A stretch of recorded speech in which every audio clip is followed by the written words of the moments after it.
Welcome back to Unit 3 as we continue to look at this exciting process of how we think about the preaching ministry and ultimately getting into how we go about preparing a sermon itself. I know at this point in the semester you are probably very anxious.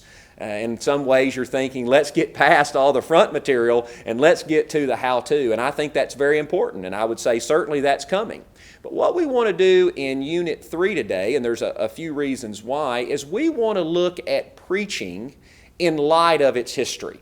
One of the reasons this is important is because we understand that we aren't the first generation that God's called to preach. In other words, preaching isn't really, how we approach preaching isn't dependent upon us. We didn't invent it. We are standing on the shoulders of those that God has used before us. And so we want to do all we can to understand and learn about preaching in light of its history. But the other reason, or another reason that we want to look at this content, is because in some ways preaching in its history is cyclical, as all history is. And so there are some things that in the past God used that were very effective. And we want to learn from those. We don't want to have to reinvent or rediscover those. But then there's also some things that we see in history that perhaps we don't want to repeat.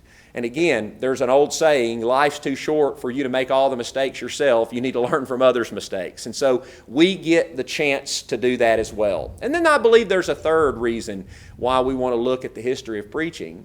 There are certain other disciplines that cross-connect with preaching, that if we don't understand that, sometimes it's hard for us to understand where we are in the contemporary church. And one of those cross-sections or cross-disciplines with preaching is rhetoric. And so you will also get a chance to look at a supplemental lecture this week on how rhetoric in its history affects preaching and how we can learn from it and begin to implement that to be better preachers ourselves today.